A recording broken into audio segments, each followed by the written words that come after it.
cada vez que la abrimos tu palabra, hoy una vez más pueda conmover nuestro corazón. Una vez más pueda tocar las fibras más íntimas de nuestra vida. Pueda traer luz, esperanza, perdón. Pueda limpiar y purificar nuestro corazón.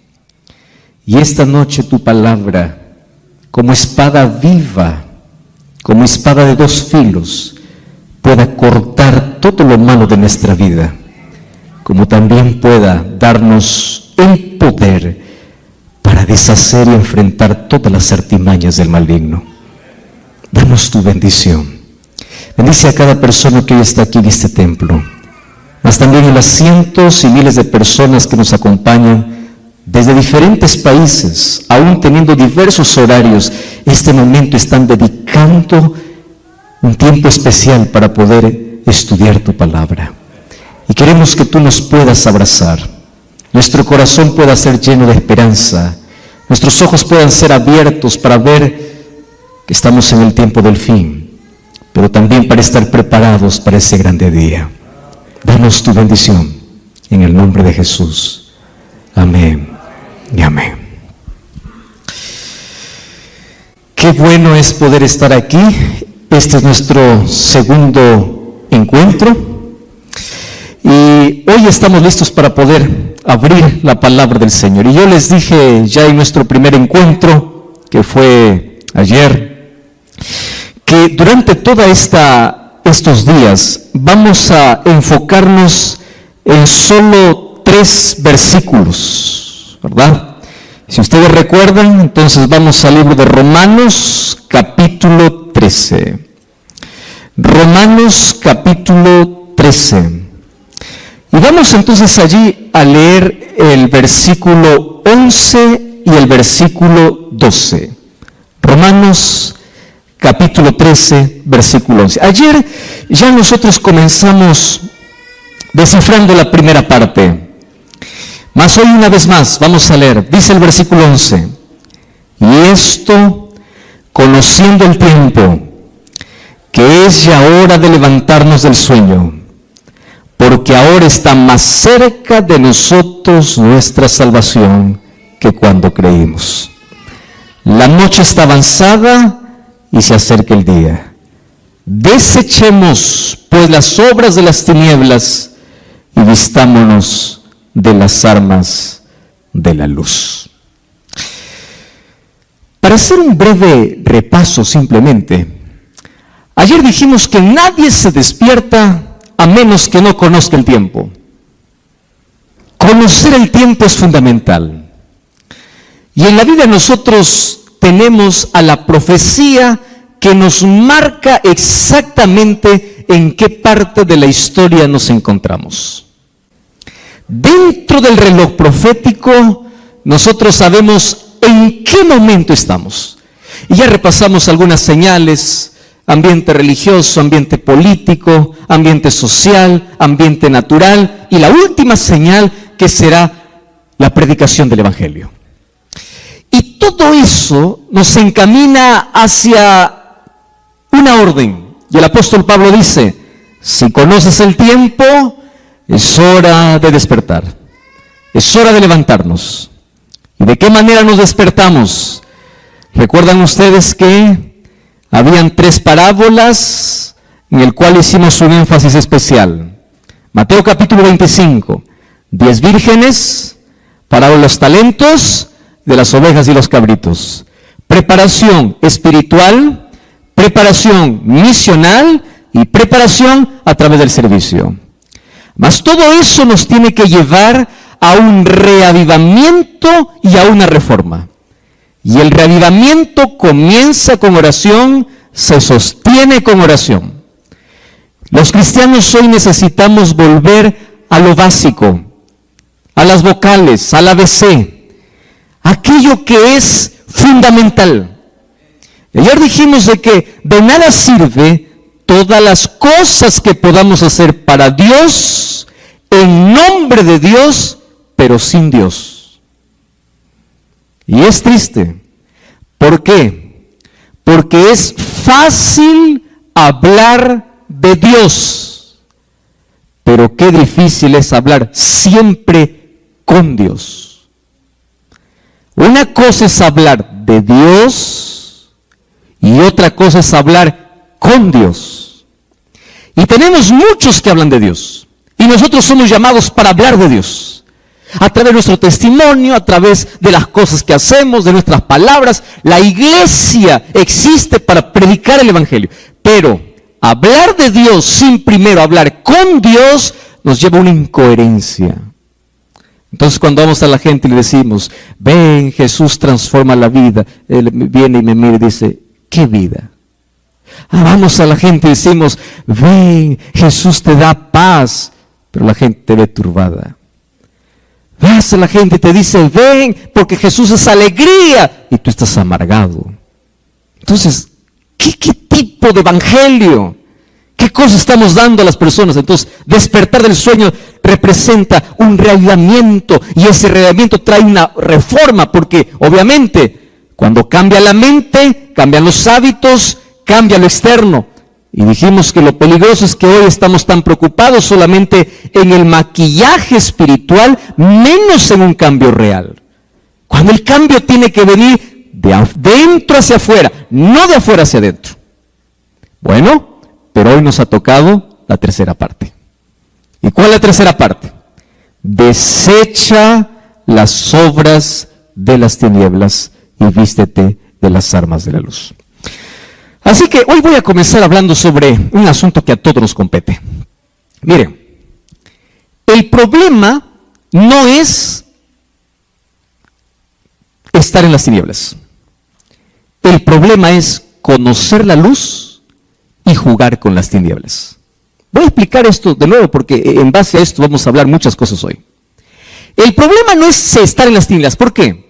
Porque aquel que esté en las tinieblas un día conoce la luz y abandona las tinieblas. El problema no está en aquel que está hoy en las tinieblas. El problema está en aquel que conoce la luz, pero juega con las tinieblas. Y le voy a decir por qué razón. La razón es simple. El mayor peligro del cristiano es familiarizarse extremadamente con los asuntos espirituales sin cambiar nada. ¿Qué sucede? Cuando tú te familiarizas tanto con algo, pierdes el miedo. Yo no sé si ustedes recuerdan la primera vez que ustedes tomaron un automóvil. Yo recuerdo aquella primera vez. Vamos a aprender a manejar. Ahí estaba. Primero alguien me acompañó, me dio todas las indicaciones, vas a hacer esto. Y uno comienza, ¿verdad? Despacito allí, el timón con miedo y respeta todas las señales, ¿no? Todo. Genial. Eso es hasta que aprendas, ¿verdad? Una vez que aprendas ya no te da tanto miedo, porque te familiarizas. Y cuando pierdes el miedo, muchos de los accidentes justamente ocurren por mucha confianza, exceso de confianza. Aquí te dice manejar, bueno, yo voy a hablar en el lenguaje que yo conozco, aquí son millas, pero allá 80 kilómetros por hora, aquí 80, y puedo manejar 120, ¿no? Puedo, ¿por qué? Autoconfianza. Cuando te familiarizas demasiado, tú confías mucho. ¿Qué sucede? Eso sucede en la iglesia en el asunto espiritual. ¿Hay que orar? Sí, hay que orar. Dime un concepto de oración. Conoce todos los conceptos de oración. Dime las 28 doctrinas. Conoce las 28 doctrinas. Dime la profecía. Conoce la profecía. El asunto es, conoces tanto de la luz, pero juegas con las tinieblas. Ese es el problema. Conoces tanto. ¿Y saben qué cosa es lo triste? Hoy tenemos probablemente un fenómeno que hay gente que conoce de reglas, gente que conoce de normas, gente que conoce de doctrinas, gente que conoce de profecías, pero gente que no conoce a Jesús. Conoce de todo, menos a Jesús. Tiene tanto conocimiento. Entonces el problema es que cuando tú te familiarizas tanto con un asunto sin cambiar, hay una palabra que a mí me da mucho temor, y es la palabra insensibilidad. ¿Y saben qué cosa es lo que yo entendí Cuando yo veo el libro de Apocalipsis y el mensaje que Cristo da para las iglesias, el corazón más duro no está fuera de la iglesia. El corazón más duro está dentro de la iglesia. Tanto así que cuando Jesús dice, he aquí yo estoy a la puerta y llamo, ese texto bíblico no se aplica a aquel que está afuera. Ese texto se aplica a la iglesia. ¿Dónde está? Aquí estoy a la puerta y llamo. Apocalipsis 3:20. Apocalipsis 3, ¿de qué habla? Un mensaje a las 7 iglesias. ¿Para qué mensaje era? He aquí yo estoy a la puerta y llamo. Para la última iglesia. ¿Cómo se llama la última iglesia? La Odisea. ¿Quiénes forman la iglesia de la Odisea? Nosotros. Entonces, el llamado no es de Jesús a aquel que anda en las tinieblas. He aquí yo estoy a la puerta y llamo. No, no, no. He aquí yo estoy a la puerta y llamo es aquel que conoce la luz, sabe de la luz, pero Cristo sigue afuera. ¿Y saben qué es lo triste? Cuando uno se acostumbra a escuchar la voz de Dios sin hacer nada para cambiar, ¿sabes qué pasa? Sucede más o menos como cuando tú te vas a trabajar al campo. Yo no sé cuántos de ustedes conocen la vida del agricultor. Yo crecí en la agricultura porque mi padre fue agricultor. Conozco muy bien el proceso de la siembra hasta la cosecha, el sacrificio que hay que tener para sacar un grano de arroz. Imagínalo, para sacar una papa, un tomate, todo ese proceso. Pero si tú tocas la mano de un agricultor, tú vas a ver que la mano del agricultor es una mano áspera, dura, pero no se volvió dura de la noche a la mañana. Fue un proceso. Aquella mano áspera y dura un día fue mano suave. Pero ¿qué cosa hizo que se endurezca? Todos los días haciendo lo mismo. Pala y machete y barreta y pico y todos los instrumentos que se usan. Entonces la primera vez duele. Escucha lo que estoy diciendo. La primera vez duele. La primera vez toca tu corazón. Duele. Y tú dices quiero cambiar. Pero tú insistes en las tinieblas. Y de allí sigue y sigue y sigue. Hasta que llega a endurecerse. Y esto es lo preocupante. El corazón más duro está dentro. ¿Por qué? Porque cada vez que va al templo, a veces dicen, ¿quién va a predicar? Pero tal, ya. Ese sermón ya lo escuché. Ese tema ya sé. ¿Te acuerdas tú la primera vez que escuchaste un mensaje? Te emocionaste, lloraste. La segunda vez, más o menos. Tercera vez, ya no. Cuarta, no te duele. Entonces, si es que Dios te brinda luz, es para que camines en la luz. Y una de las cosas lindas que entendí es que Dios jamás deja en tinieblas a aquel que ama la luz. Por eso es que yo conozco personas, durante estos días he conocido lindas historias de personas que decían, pastor, yo estaba en una iglesia, pero alguna cosa faltaba y yo quería conocer más. Y yo le digo, mira, jamás Dios deja sin luz a aquel que ama la luz. Entonces la palabra llega. El problema está para aquel que conoce la luz, pero prefiere las tinieblas. Ese es otro asunto. Y aquí el apóstol Pablo dice así, conoce el tiempo, despierta del sueño y desecha las tinieblas, desecha las obras de las tinieblas y vístete de la luz. Y aquí voy a decir otra verdad realmente impresionante. Y yo quiero que estén bien sentados porque si alguien está mal parado se va a caer. Miren aquí. El problema no es ser pecador. ¿Por qué digo que no es un problema? Porque para el pecado hay solución. ¿Quién es la solución? Cristo. El problema no es ser pecador. El problema es no querer abandonar el pecado. Ese es el problema. El problema no es tener la herida. El problema es rechazar la medicina. Ese es el problema. Ahora, ¿qué cosa sucede? Satanás es astuto, es inteligente, él es, y además es cobarde. Él nunca se presenta como es. Él se esconde tras más bonito y él ataca siempre los sentidos. Y él sabe de los 5 sentidos cuál es el que tú lo tienes más débil. Algunos son los ojos, otros son los oídos, otros son el gusto, otros son las manos, otros es el olfato. Y Satanás dice, ¿cómo es que yo puedo hacer que este que conoce la luz pueda jugar conmigo un ratito? Sentidos. ¿Cuál es el sentido que tiene más débil? Y él dice, y él no está probando, él sabe que cada pez tiene una carnada diferente. Entonces, la tentación para mí es diferente a la tentación para ti. Cada uno tiene una inclinación diferente. La Biblia eso lo llama concupiscencia o la inclinación que el ser humano tiene. Y Satanás viene para tentar. El asunto, el problema no es la tentación, el asunto es si cedemos o no cedemos a la tentación. Y para ello, el problema que tenemos es que no hemos aprendido a educar nuestros sentidos. ¿Quieren parecerles un ejemplo práctico? Práctico, ¿eh?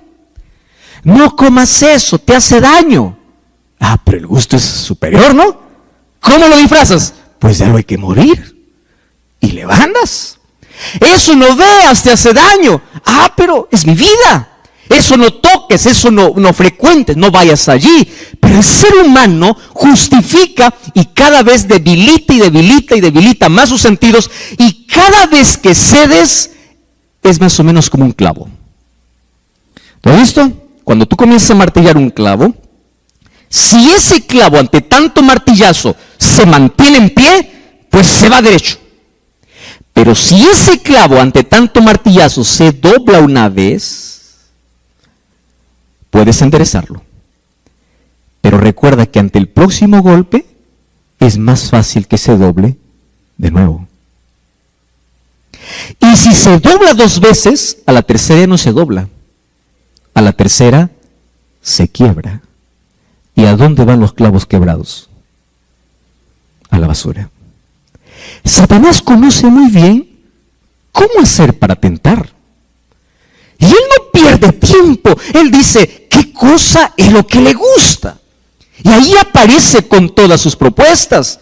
Y Satanás apenas quiere un espacio, quiere algo pequeño en la vida. Él no quiere un cuarto en tu casa, él quiere apenas 10 centímetros.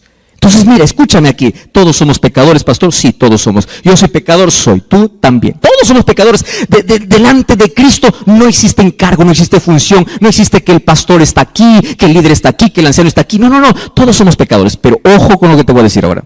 El problema del pecado no está en que seamos pecadores, está en que el ser humano se aferra donde no debe. Hay solución para el pecador.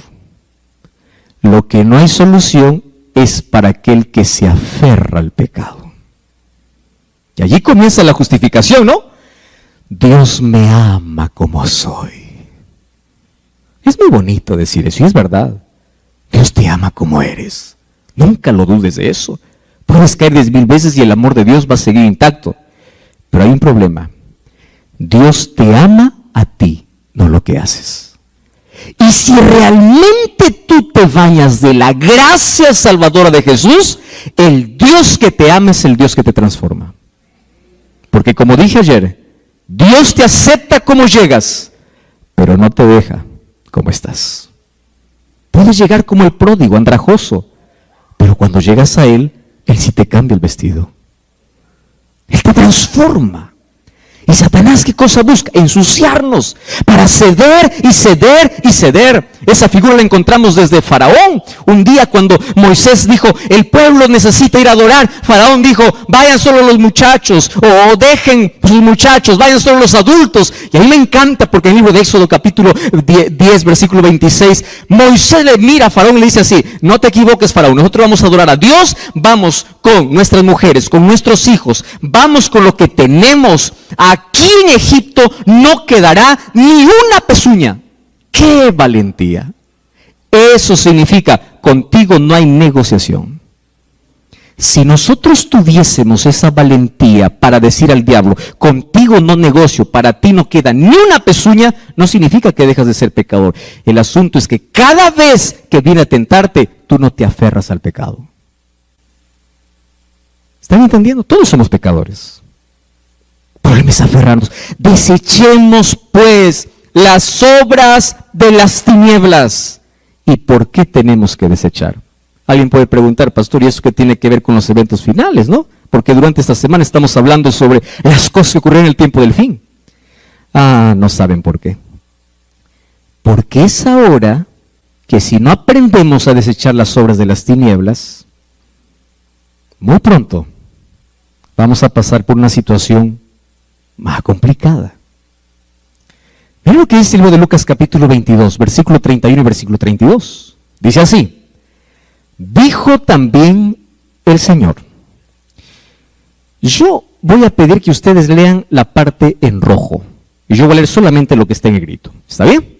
Dijo también el Señor: Simón, Simón, he aquí, Satanás os ha pedido para zarandearos como a trigo, pero yo he rogado por ti para que tu fe no falte, y una vez vuelto, confirma a tus hermanos. ¿Saben qué cosa es lo que me llena de intriga de ese texto?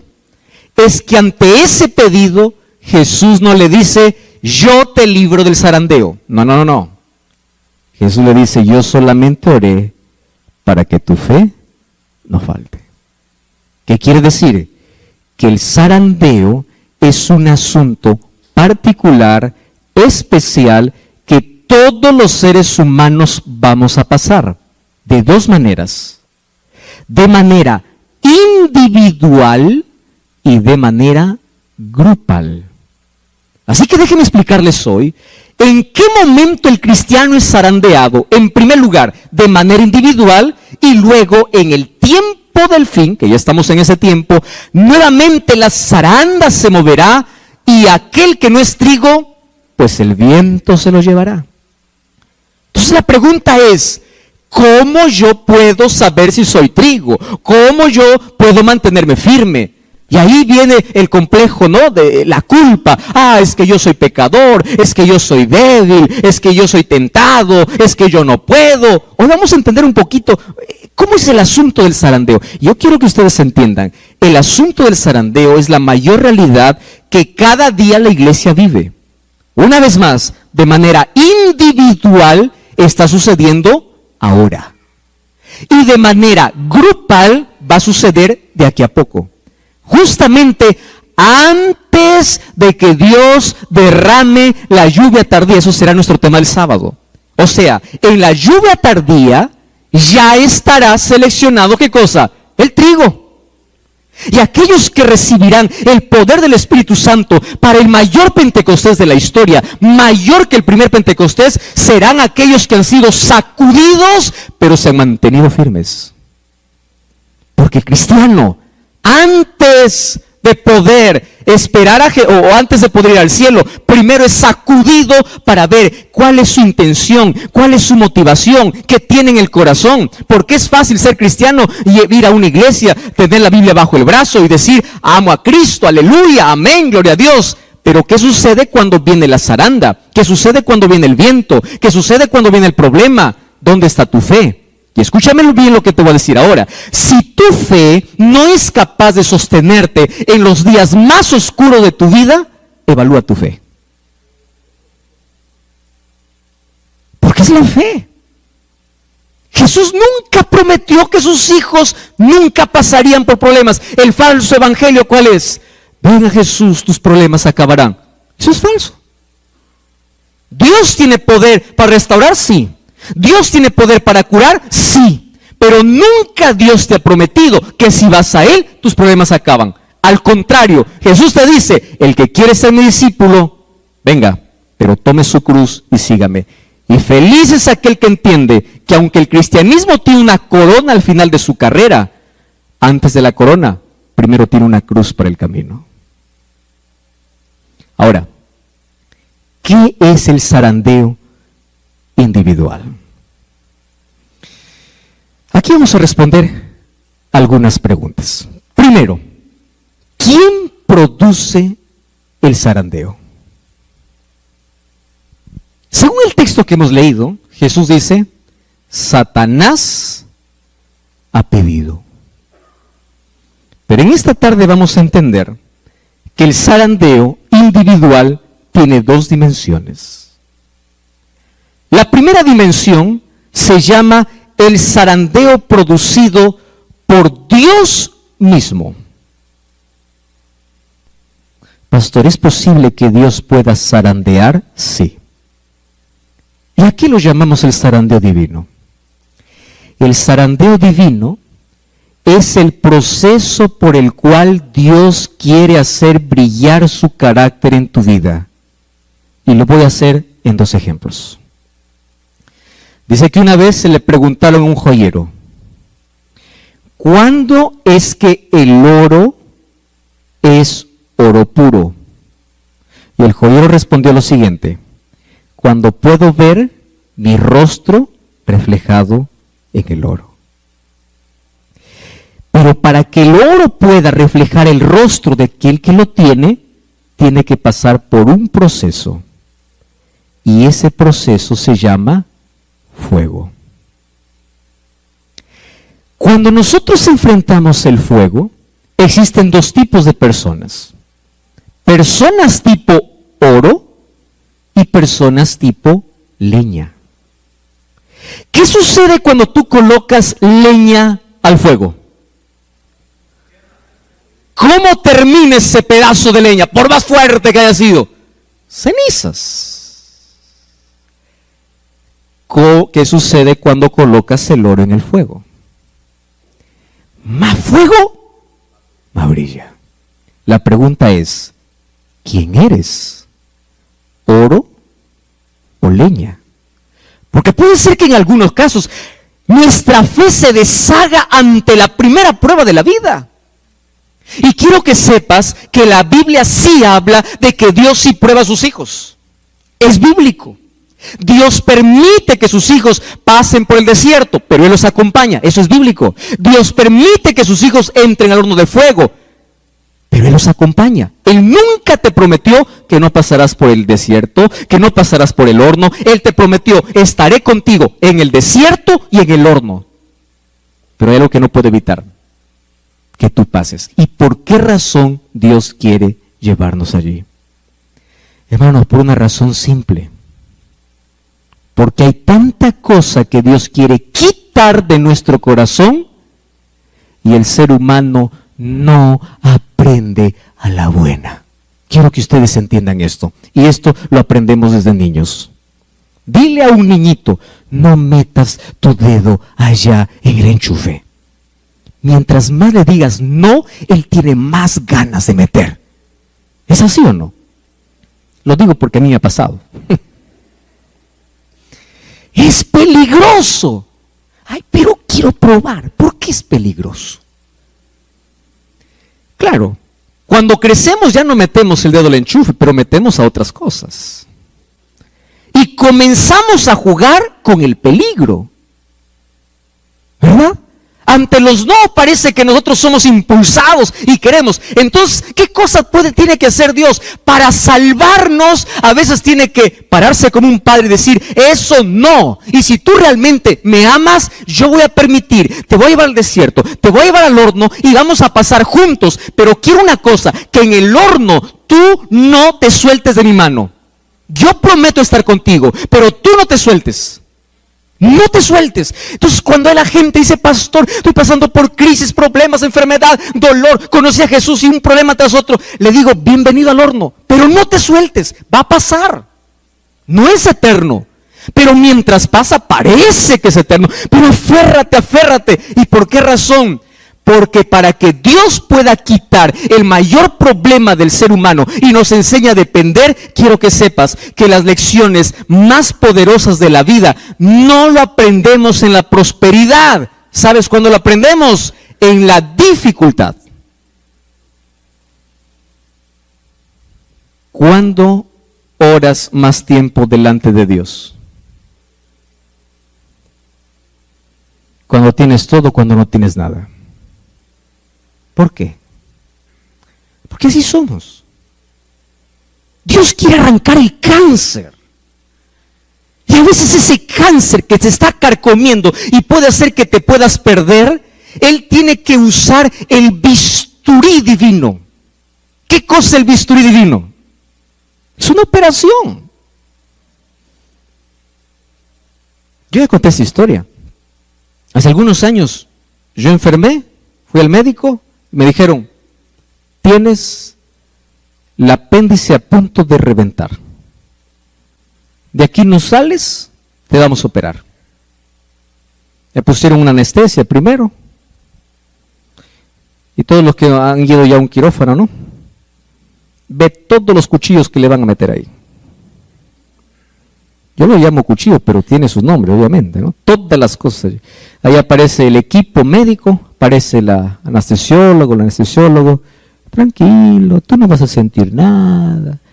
Imagínate que estás durmiendo y vas a despertar. Y gracias a Dios que me tocó un médico que era un ángel disfrazado de humano. Viene y me dice, no, esta no duele nada. Lo que va a hacer es algo pequeñito, me dice, chiquitito, nada más.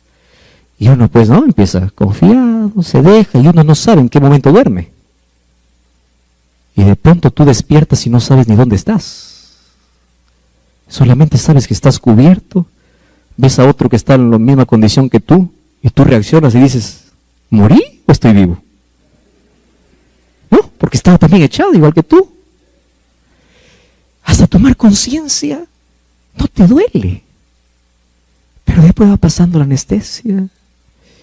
Y de pronto comienzas a sentir como si en ese momento estuviesen introduciendo, ¿verdad?, ese bisturí. Pero ¿sabes qué cosa es lo curioso? Y cuando termina la operación, tú eres capaz de poder besar al doctor y decirle, gracias doctor, gracias doctor, gracias doctor. Y tú luego razonas y dices, ¿por qué le agradezco? Porque me cortó. ¿Qué cosa hizo? Cortarte. Ah, sí. Era necesario hacer un corte para quitar lo que te iba a matar. ¿Estás entendiendo? Entonces, ¿qué cosa hace Dios? Dice, hijo, tú tienes un cáncer en el alma. Tu orgullo te va a hacer perder. Tu egoísmo, tu pecado, aquello que te estás aferrando. Entonces, ven aquí, yo te voy a hacer una operación. Mira, te va a doler un poquito, pero va a cerrar. ¿Te acuerdas de Nabucodonosor? Nabucodonosor, después de volver de 7 años de estar viviendo como animal, ¿qué cosa dijo en Daniel capítulo 4? Engrandezco a Dios, alabo a Dios, gloria a Dios. Y tú dices, ¿pero por qué lo agradece? Porque él entendió que lo que necesitaba, ¿qué cosa era? Una cirugía divina.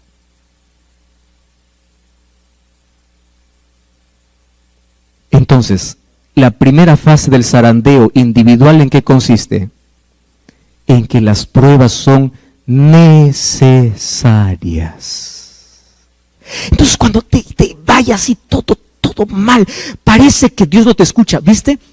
Aquella sensación que el ser humano tiene, ¿no? Pastor, Dios ya no me escucha. Y a mí me duele. ¿Sabes por qué? Porque yo también lo he sentido. Llega un momento en la vida en que te va mal y mal y mal y mal y parece que oras y Dios parece que está en silencio. Y ahí aprendí una cosa: el cristiano aprende a vivir no confiando en lo que siente, sino aprende a vivir confiando en las promesas de Dios. Porque si tú solamente dices, no siento, yo no imagino a David escribiendo Salmo 23 así: cuando ande por el valle de sombra y de muerte, yo sentiré que tú estás conmigo. No. Él dice así: cuando ande por el valle de sombra y de muerte, no temeré, porque tú estás. Aunque no lo sienta, tú estás. ¿Es eso la fe? La fe no es sentir, la fe es creer.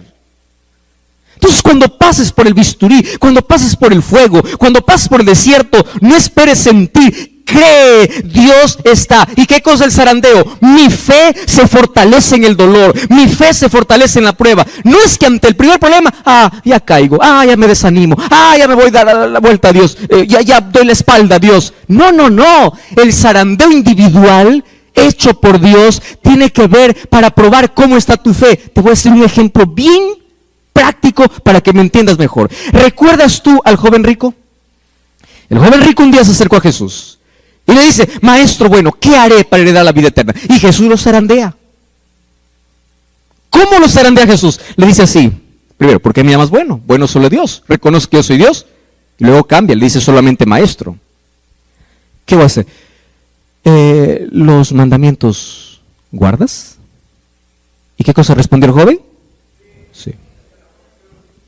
Muy bien. Una cosa te falta. No le dice que sea pobre.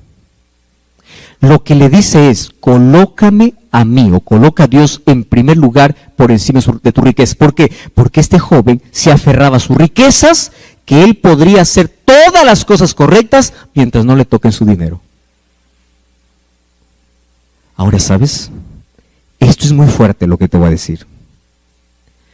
Muchas personas se perderán por sus defectos, pero miles de personas se perderán por sus virtudes. Pastor, ¿cómo es esto? Explíqueme mejor. Te voy a explicar así. ¿El joven rico era buen ciudadano? ¿Sí o no? ¿Guardaba los mandamientos? ¿Sí o no? ¿Tenía interés en la salvación? ¿Sí o no? ¿Era un hombre virtuoso? ¿Sí o no? Muy bien. ¿Cómo acabó? Porque hay personas que piensan que es suficiente guardar los mandamientos, aun cuando en mi vida otra cosa ocupe el lugar de Dios. Y aún así no guardar los mandamientos, porque por encima de Dios, ¿qué cosa estaba? Su riqueza.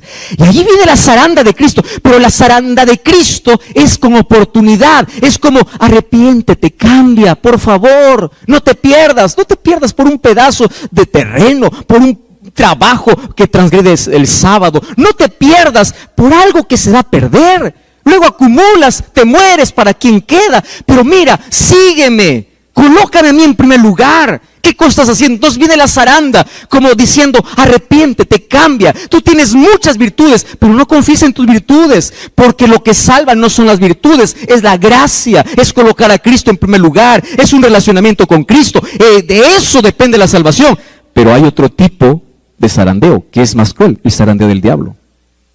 El zarandeo del diablo es el zarandeo para verte arruinado en el suelo, y la intención de él es para que tú no te levantes. Mira, ¿cuál es el zarandeo del diablo?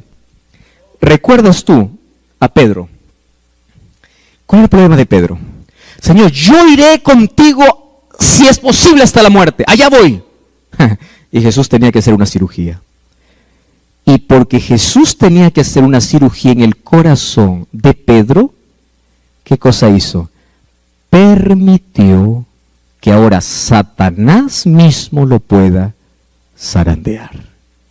Por eso es que le dice, mira Pedro, Satanás me ha pedido, pero yo he orado por ti, para que tu fe no falte. ¿Cómo fue la zaranda? El orgullo. Yo, Señor, yo. Tú estás equivocado, todos se escandalizarán, menos yo. Yo voy a estar contigo hasta la muerte. Hasta que llega un momento en que Jesús sale del Getsemaní, y allí vienen todos para aprender a Jesús, y lo primero que hace Pedro, ¿qué cosa es? Sacar la espada, defender a Jesús y quitar la cabeza a alguien. Saca la espada y todo lo que consigue es cortar una oreja. Y cuando corta la oreja, yo imagino, porque ustedes saben que un orgulloso cuando hace algo quiere que todo el mundo le aplauda, ¿no? Yo imagino que Pedro estaba diciendo, ¿viste lo que hice por ti? Una oreja es algo, ¿no? ¿Me vas a aplaudir o no? ¿Cómo es el asunto ahora? Y Jesús, en lugar de aplaudirle, le mira y le reprende. Pedro, guarda tu espada. Lo que tú has hecho no está bien. Eso no es correcto. ¿Sabes qué se llama eso? Herir el orgullo. O sea, lo que yo hago no vale nada. Ay, dile eso a un orgulloso. ¿Cómo duele? ¿Cómo duele? ¿Sabes qué pasó a partir de ese momento? ¿Sabes lo que dice el Espíritu de Profecía? Que allí Pedro vivió la mayor decepción. Mira la zaranda por donde comienza. Decepción. ¿De quién se decepcionó? De Jesús. ¿Cuánta gente sale de la iglesia por decepción? De Jesús. O sea, yo estoy por defenderle y él no me apoya, él me reprende. Y allí empieza a guardar el rencor. Y de allí, a partir de allí tú lo vas a ver a Pedro ya no cerca de Jesús. ¿Qué cosa dice? Pedro le seguía a Jesús ¿cómo? De lejos. Se decepcionó. ¿Cuántas heridas tienes en tu corazón? Es que el anciano me dijo, es que el pastor me miró mal, es que fulano de tal no me saludó. Ay, si supiera lo que me hicieron. Decepción. Y vas guardando cositas ahí en tu corazón, ¿no? Fulano y fulano, y piensas que todo el mundo está en contra de ti, hasta que llega un momento en que tú tienes que testificar de Jesús, y en ese momento dices, yo no soy más, ya no más, no lo conozco. Y ahí Satanás aprovechó para decirle, ya negaste, tú no mereces nada, ya estás hundido. Yo quiero decirles aquí un asunto interesante, hablando acerca del zarandeo. ¿Ustedes saben que existen 2 zarandeos? ¿Cuál es el segundo zarandeo? El primer zarandeo consiste en que aquel que está caminando no caiga. Entonces aquel que pasa por las dificultades sigue caminando, llora, grita, pero sigue caminando y no cae. ¿Correcto? Entonces pasa el primer zarandeo. Pero el segundo zarandeo es más complicado. El segundo zarandeo está para aquel que cayó. Y aquí encuentro la parte más bonita. Ustedes saben que aquel que cayó también es zarandeado, pero el doble. ¿Y por qué razón? ¿Cuál es el zarandeo del que está caído? No te levantes. Ese es el zarandeo. Yo quiero decirte una cosa. No te preocupes si caíste en la vida. Voy a hablar para alguien que está mirándome allí del otro lado. Tú dices, pastor, yo ya fallé, yo soy resentido, yo salí de la iglesia, yo abandoné mi fe. Tranquilo, hay oportunidad para ti. Es verdad que el primer zarandeo caíste, correcto, todos los seres humanos caemos. Es más, quiero decirte que el cielo estará lleno de personas que cayeron. Pero escúchame una cosa, del segundo zarandeo es donde tú no debes quedar. Y el segundo zarandeo consiste en que tú debes eliminar de tu cabeza la voz del diablo que te dice, vas a volver a caer, no vuelvas, no insistas, ¿para qué? Tú no sirves para ser cristiano, no vuelvas a la iglesia porque todos te van a mirar mal, no vuelvas a la iglesia porque tú eres un miserable, no vuelvas a Jesús porque tú ya te hundiste en la vida, tú no mereces el perdón de Dios, Dios dejó de amarte. Ese es el segundo zarandeo, porque el diablo al que está caído, él no se contenta con verlo caído, él se contenta cuando el que está caído dice, me rindo. Desisto. Allí perdió su batalla el diablo. O allí ganó su batalla el diablo. Tú sabes que al diablo le interesa que el cristiano caiga, sí le interesa. Pero más le interesa que el cristiano que cae no se levante. Porque la victoria de Satanás no está en hacer caer. Porque aquel que está caído puede levantarse por la gracia de Jesús y en el nombre de Dios puede transformar su derrota en victoria, como sucedió con Pedro. Pedro lloró, se arrepintió, se levantó, fue discípulo de Jesús, el mayor predicador. 3,000 personas en el Pentecostés se bautizaron por su mensaje. El apóstol murió por Jesús porque después de su caída se levantó. El problema no son las caídas, el problema es que cuando tú estás caído no te levantes. Y el mayor trabajo del diablo es mandar sus demonios, es mandar gente, es mandar incluso tu familia para decirte, ya no te levantes, tú no mereces, tú ya caíste, tú ya fuiste demasiado lejos. Porque la segunda zaranda lo hace el enemigo para hacerte, para que estés caído, pero el Espíritu Santo aparece, levántate, levántate, levántate. Estoy hablando para alguien que hace mucho tiempo está escuchando la voz de Dios. Vuelve, regresa. Es el Espíritu Santo usando un predicador, usando un libro, usando este medio de comunicación. Es el Espíritu Santo hablando a tu corazón. Vuelve, levántate, porque Satanás no está tranquilo. Satanás no está feliz solo porque caíste. Satanás estará feliz cuando tú digas, yo no sirvo para ser cristiano. Y te quedes allá afuera. Allí será la mayor victoria de Satanás. Pero mientras te caes y levantas, habrá oportunidad para ti. Habrá. Entonces el zarandeo de manera individual tiene que ver con un zarandeo que uno puede ceder ante una debilidad, puede caer, pero el segundo zarandeo está en si me quedo o me levanto. Y aquel que se levanta vuelve nuevamente a ser trigo, vuelve nuevamente a los brazos del Señor, vuelve nuevamente. ¿Sabes qué? Para decirlo de manera más didáctica, Satanás usa 3 Ds para poder destruir al ser humano. Primera D, duda. Repite conmigo. ¿Cuál es la primera D que usa el diablo para destruir? Duda. Segunda D, desánimo. ¿Cuál es la segunda D? desánimo. Y tercera D, desiste. Desistir. Ya me caí. Yo no puedo luchar con este pecado. Yo siempre caigo. Levántate. La vida se cae de levantadas. Y una de esas, vístete de la gracia de Cristo, aférrate a Cristo, no abandone el pecado y dile: Señor, yo no puedo, yo soy débil, pero tú puedes hacer lo que yo no puedo. Y el Señor va cambiando, va transformando tu carácter, tu vicio, tu problema, tu gusto, tu preferencia. No hay nada que Dios no pueda cambiar. El asunto es que no te quedes allí, porque de ese primer zarandeo tú puedes levantarte y convertir tu mayor derrota en tu mayor victoria. Claro que puedes. Porque ¿qué sucede? Aquellos que no están preparados para eso, va a venir un segundo zarandeo. Y ese zarandeo es el zarandeo en conjunto para toda la iglesia. ¿Saben cuándo ocurrirá esto? No es que ocurrirá, ya está ocurriendo.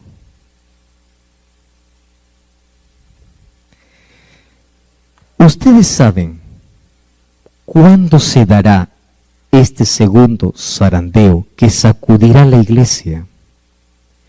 Y se verá la mayor apostasía de todos los tiempos. ¿Qué cosa es apostasía? Miles de personas abandonarán su fe. Y aquellos que un día parecían estar firmes se volverán en enemigos del pueblo de Dios. Pero saben, yo encontré un texto que a mí me impactó mucho y dice así: aquellos que caerán en el zarandeo serán aquellos que tuvieron una experiencia superficial con Dios. Por eso es que yo insisto desde ayer, 40 años en la iglesia no significa nada a menos que tú no pases tiempo con Dios. Y aquí hay una frase que quiero que se te quede en la cabeza. Cristianismo no se cuenta los años que estuviste en la iglesia, sino el tiempo que pasaste con Dios. Eso es cristianismo. Entonces aquellos que no tienen una experiencia real y profunda, caerán en conjunto. Ahora estamos hablando en conjunto. ¿Cuáles son las cosas por las cuales caerán? A mí me encanta porque dice que cuando el creyente ora, los ángeles vienen para poder levantarlo. Pero antes de la lluvia tardía, antes del fuerte pregón, vendrá la zaranda más fuerte sobre toda la iglesia. Ahora estamos viviendo un poco de eso. Ustedes saben que hay personas que están esperando un pretexto para dejar la iglesia. Y quiero decirles una cosa. COVID-19 ya nos enseñó, nos dio un adelanto de lo que va a pasar. Iglesia de 300 miembros. Ahora solo hay 100. ¿Dónde están los 200? Estaban esperando solo una oportunidad. Y todavía no estamos en la zaranda fuerte. Para que ustedes entiendan que el remanente de Dios no se trata de multitudes. Ahora, 4 cosas por el cual vendrá el zarandeo. Número 1. ¿Leen conmigo? Descuido e indiferencia. Miren ese texto. En el zarandeo, algunos fueron dejados al lado del camino. ¿Quiénes fueron dejados al lado del camino? ¿Qué dice allí lo que está en rojo? ¿Pueden ustedes leer conmigo? Los descuidados e indiferentes que no se unieron con quienes apreciaban la victoria y la salvación, lo bastante para perseverar. ¿Cómo tenían que perseverar? Orando angustiosamente por ellos, no lo obtuvieron. ¿Qué no obtuvieron? La victoria. Y quedaron rezagados, ¿dónde? En las tinieblas. Y esta es la parte que más duele, ¿verdad? ¿Qué cosa dice? Y sus sitios fueron ocupados por otros que se unían a las filas de quienes habían aceptado la verdad.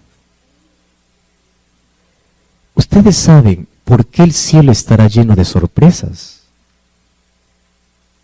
Porque en el cielo buscaremos a gente que creíamos que ya está salvo y no estará. Y en el cielo encontraremos a gente que ni imaginamos que se salvaron. Y estarán allí. Pero esto no es para alguien que está escuchando, entonces yo espero el último momento. Espera un momento ahí. Tú estás dando cuenta por cada oportunidad que desperdicies la salvación. En el tiempo final, otros ocuparán los lugares de aquellos que no soportan, ¿qué cosa? La zaranda, el zarandeo. Y ahora fíjate, ¿cuál es la primera razón por la cual muchos en este zarandeo van a mostrarse no como trigo, sino como vano? Yo no sé si ustedes entienden la figura de la zaranda, ¿no? La zaranda, ¿qué cosa es la zaranda? La zaranda es un instrumento que se usa para poder separar el trigo de todo lo que no es. Puede ser vano, puede ser solo fruto, o la espiga no dio fruto.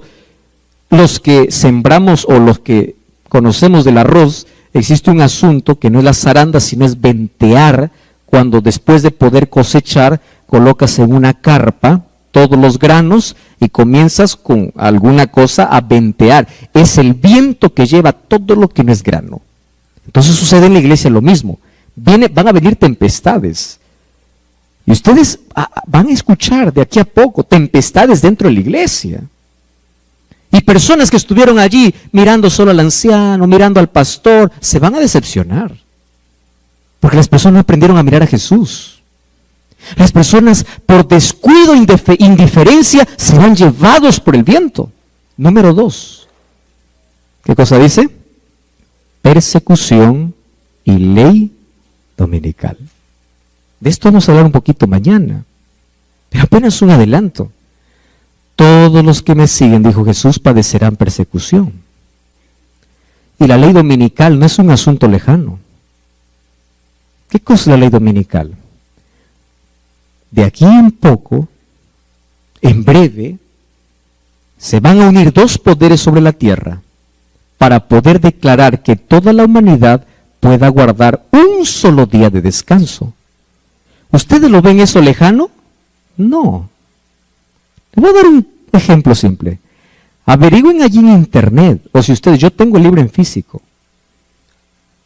la encíclica del Papa Francisco, que se llama Laudato Si. Así se llama. ¿Saben qué dice Laudato Si? Vamos a trabajar para cuidar el medio ambiente, cuidar nuestra casa. ¿Suena bonito el discurso o no? Claro. Lo acepta el religioso y también el que no es. ¿Quién puede estar en contra de cuidar la naturaleza? Nadie. Pero ¿saben qué propone? Necesitamos descansar un día a la semana. ¿Y qué día? Domingo. Ahora, esto cada vez se va a venir con mayor fuerza. Y aquellos que quieren ser fieles a la palabra de Dios, sabiendo que Dios tiene un solo día, ¿qué van a hacer? Perseguidos. Pero esta ley no vendrá primero como imposición, primero vendrá como ofertas. Y allí ocurre el zarandeo de manera global. Imagínate, mañana viene tu jefe y te dice así: mira, a partir de esta semana, yo te voy a duplicar el sueldo si tú ahora trabajas el sábado. ¿Cuál sería tu respuesta? Gloria a Dios, y así sería. Porque allí, ¿qué cosa está haciendo? Zarandeado. O es Dios, o es el dinero. ¿Verdad? Exactamente. Ahora, ¿pero qué me dices de personas que ahora ya están negociando su fe? Ahora. Entonces serán los primeros en aceptar las ofertas. Primeros.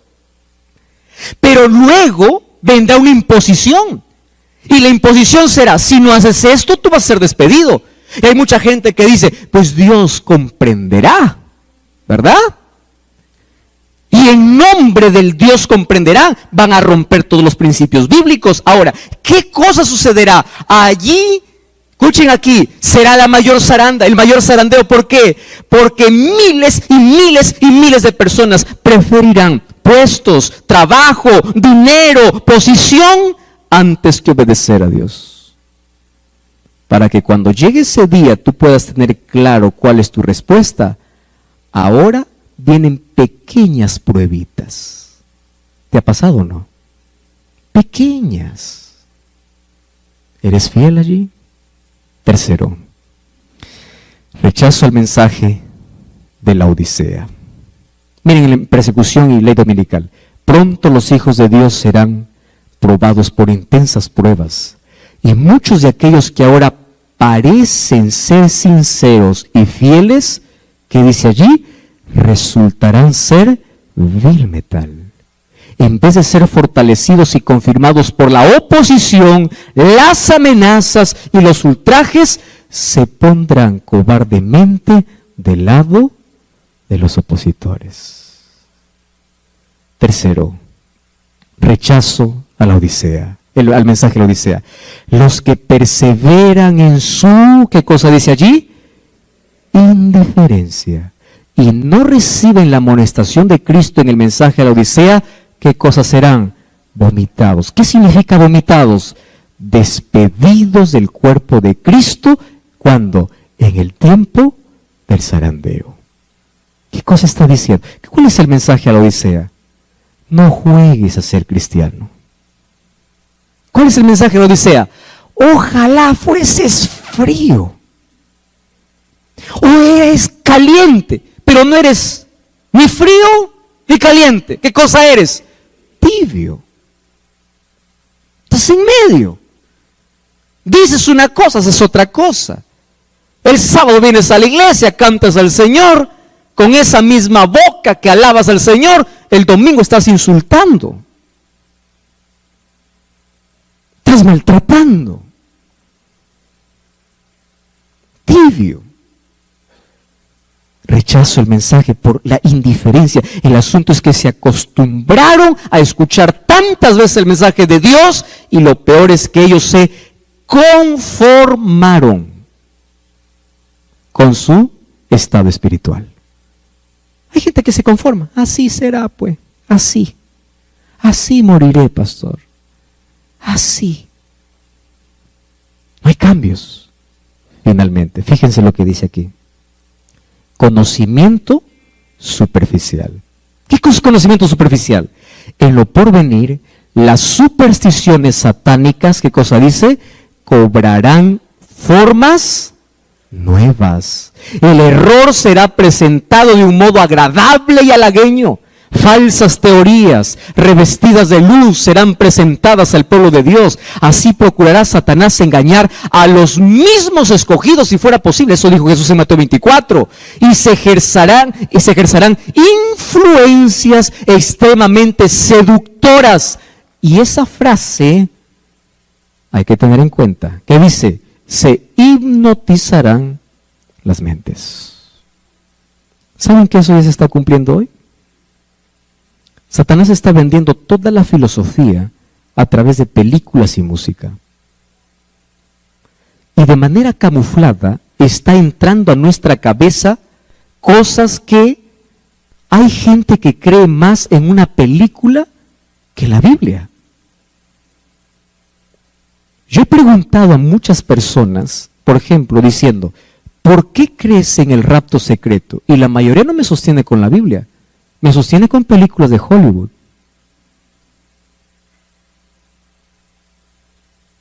¿Y saben qué cosa es lo triste?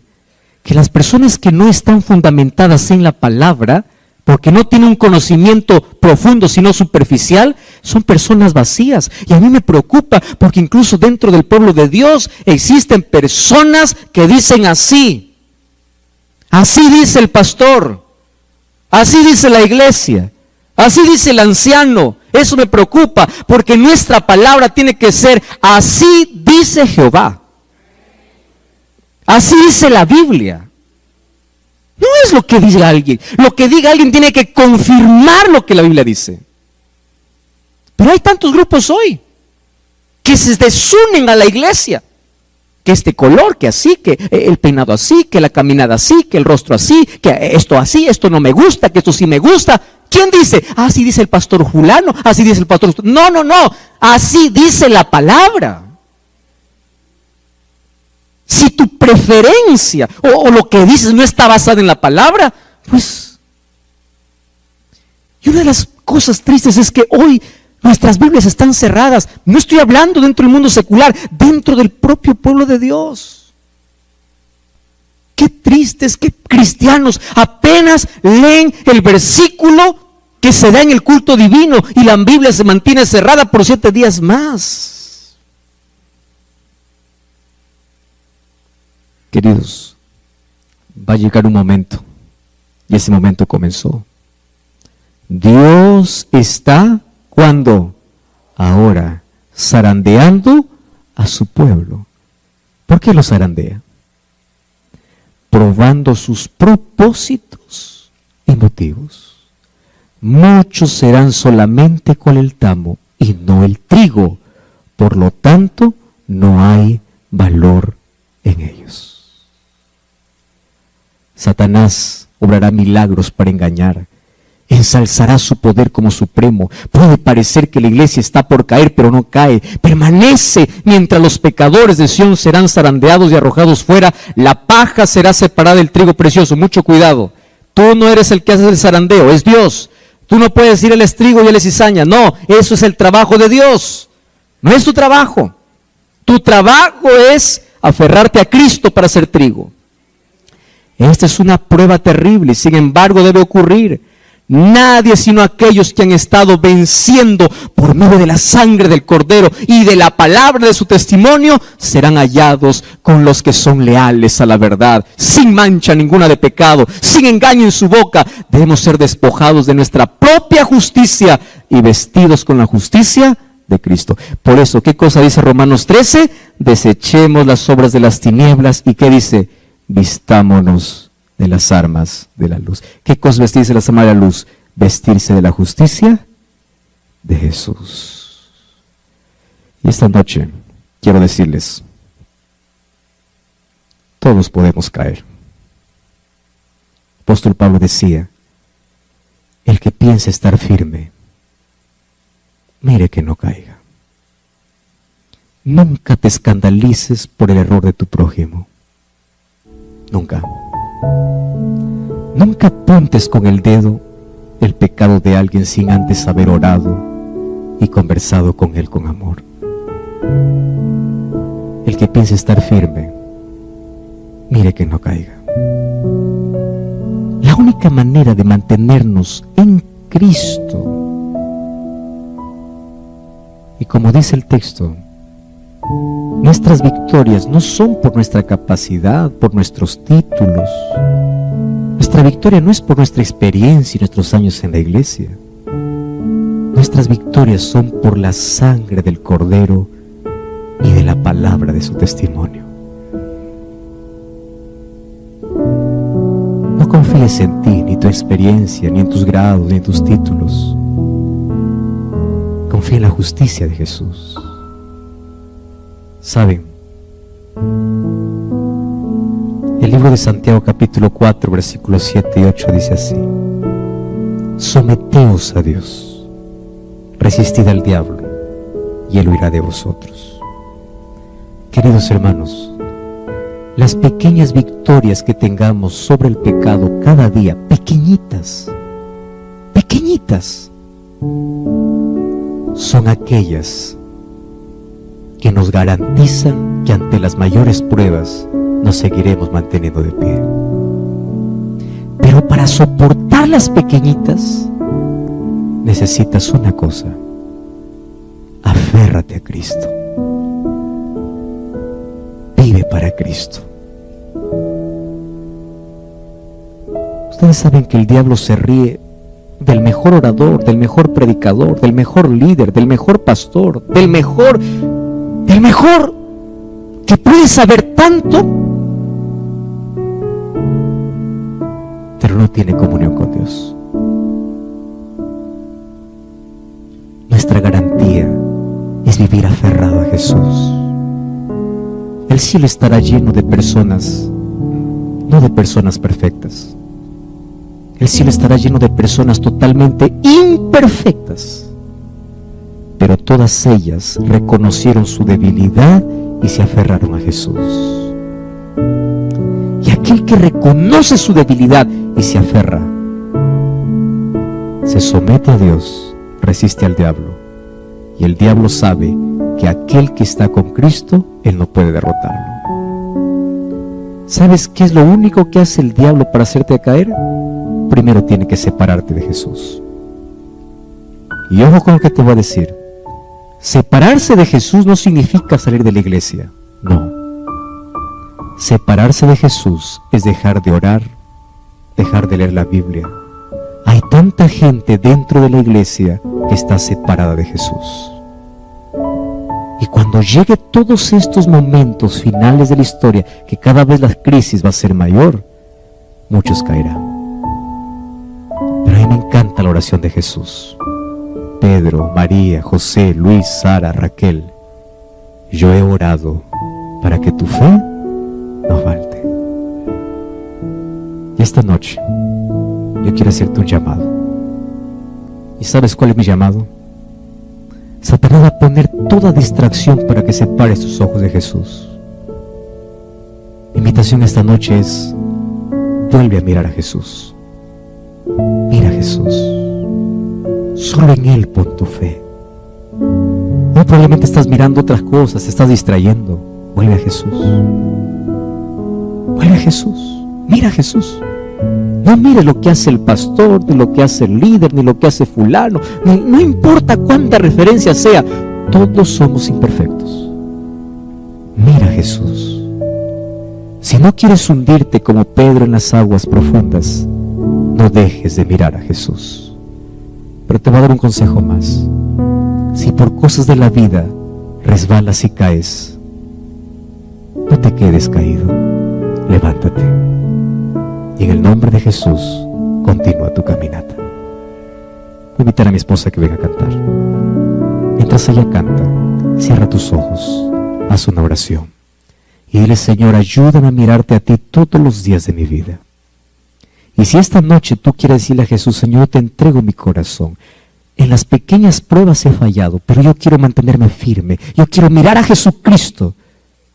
Si tú esta noche quieres decirle a Jesús: yo quiero nunca perder de vista a ti.